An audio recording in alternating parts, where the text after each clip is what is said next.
Hey, cheeses and cakes, it's the Tube again, ready to sweeten your teeth, and that's what's on the menu tonight. Internet journalism is getting even bigger. What's Alibaba, you ask? Oh, by the end of the show, you will know.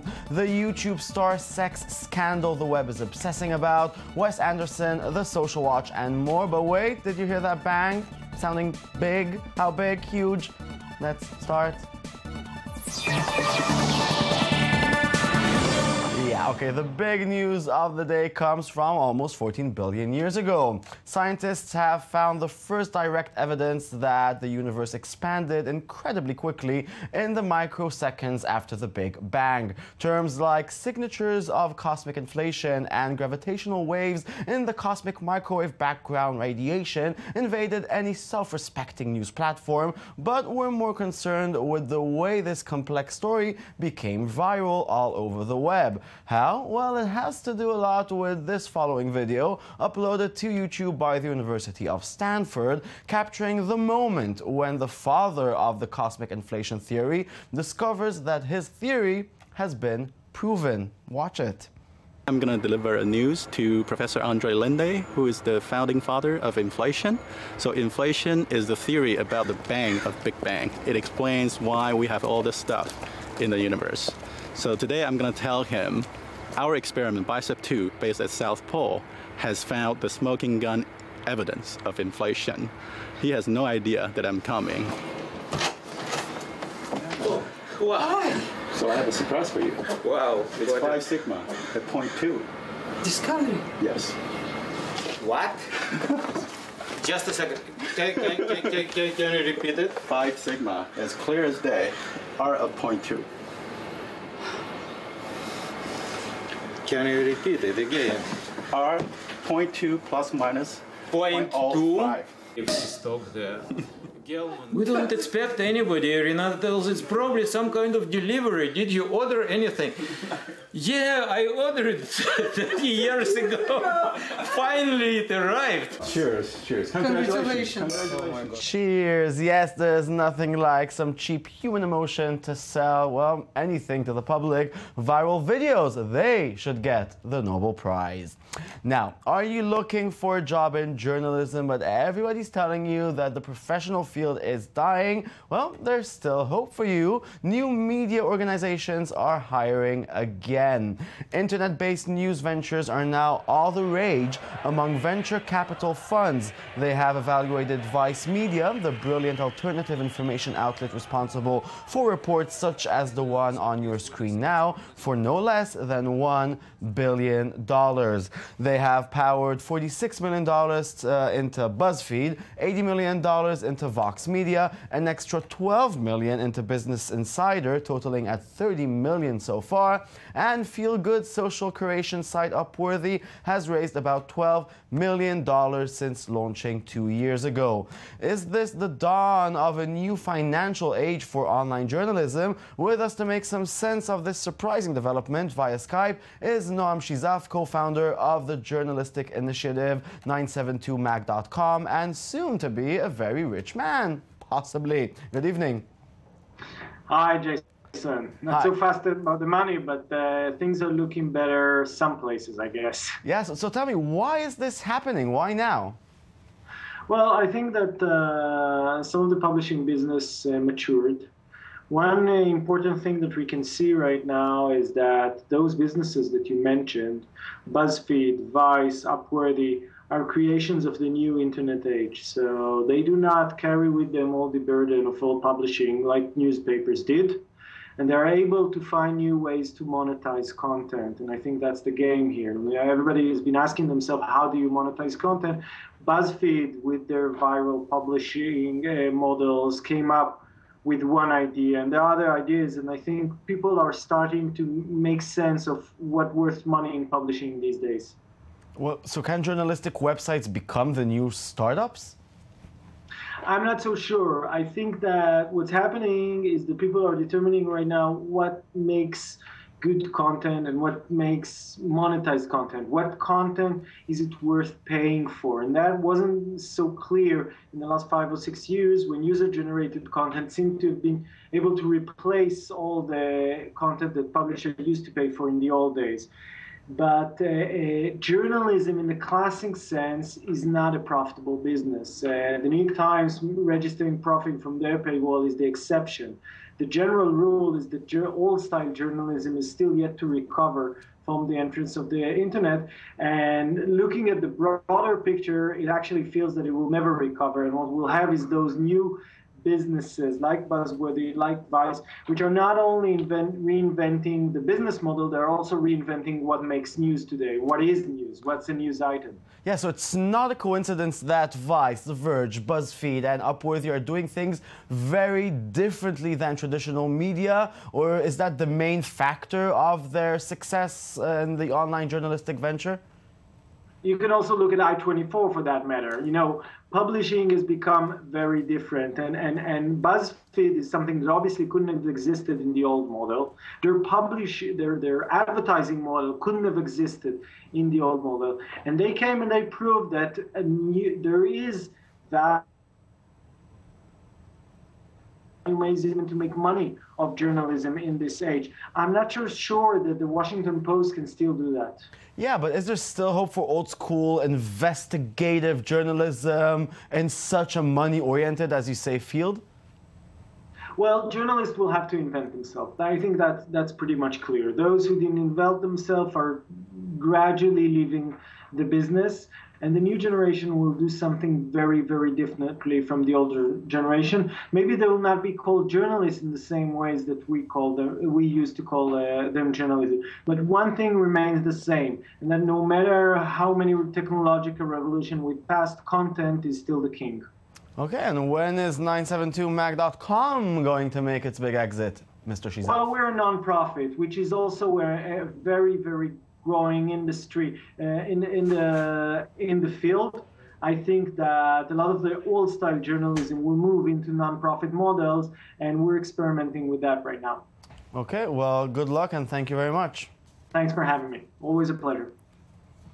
And now, have you ever heard of a site called Alibaba? Well, you should have. We talked about it before, and now it's going to be worth some money. Alibaba, whose estimated worth lies somewhere around $150 billion, plans to hold its initial public offering, which could be the largest ever for a technological company.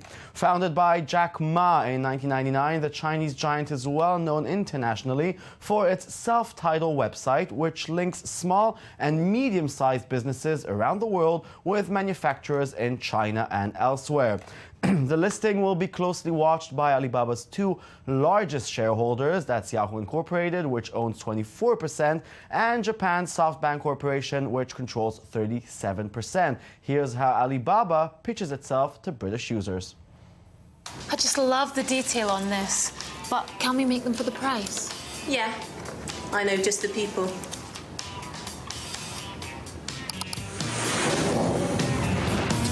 With Alibaba.com, you have instant access to millions of buyers, sellers, and manufacturers from around the world. We have just got an order for 1,000 of these. Fantastic. Now, where do you suppose we're going to get them from? How about...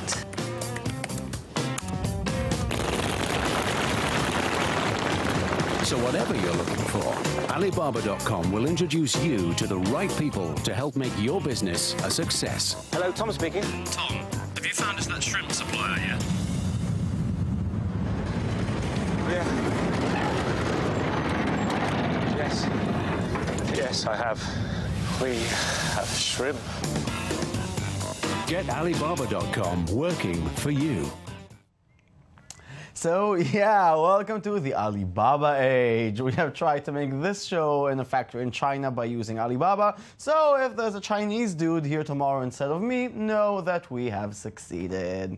And now, gossip time. The YouTube vlogging community has been rocked by an underage sex scandal. Apparently, there's a whole world of YouTube stars with thousands of fans, and we just don't know them because or too old. One of them is Tom Milsom, a YouTube musician with blue hair and ukulele pop songs. Lovely. Now he's facing disgrace after allegations surfaced that he was involved in an abusive relationship with an underage fan. Check him before we continue, and we will. 1, 2.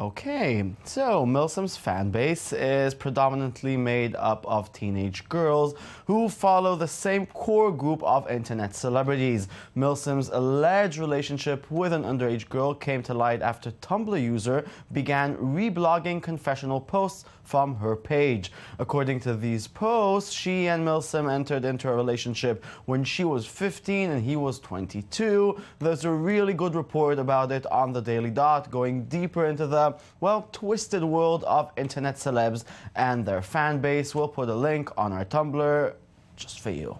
We will. And now, going into politics and understanding what goes viral goes, you know, hand in hand. For example, Senate Minority Leader Mitch McConnell's campaign got more than it bargained for last week when its strange silent ad of the senator doing little more than smiling, shaking hands, and pretending to work started to go viral. Here is the original video that McConnell himself posted.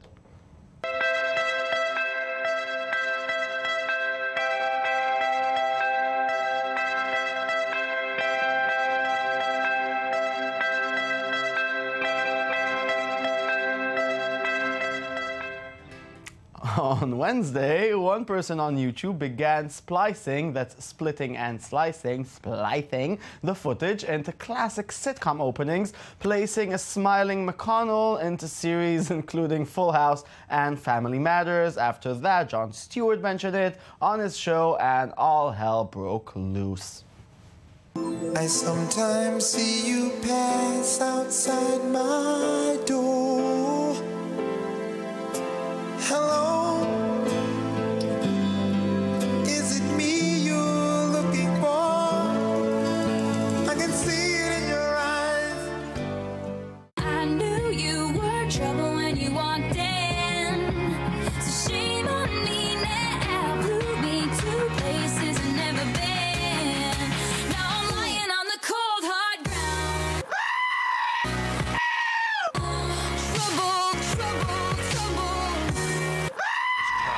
This place, go back to yours. Our lips first touch outside your doors. The whole night, what we've got in store. Whisper in my ear that you want some more, and I jizz in my pants. This really never happens, you can take my word. I won't apologize, that's just absurd. Mainly your fault for the way that you dance, and now I jizz in my pants. Don't tell your friends or I'll say you're a slut. Plus it's your Good job, McConnell. It's time to leave politics and become a YouTube meme star. You're cute. Okay, and now here's the story of a naughty dog who was taught not to go on the bed. His owner installed a camera to see what happens when he is away from home. Here's what he found.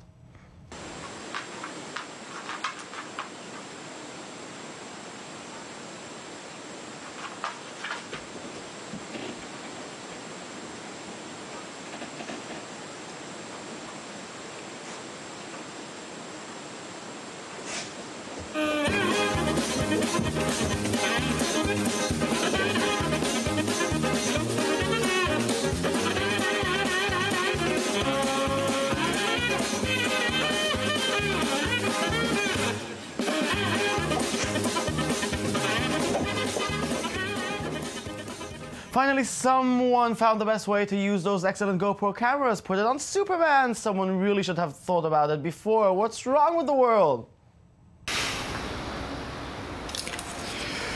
Looks good. Okay, if found, return to Sam Gorski. This ought to look pretty cool.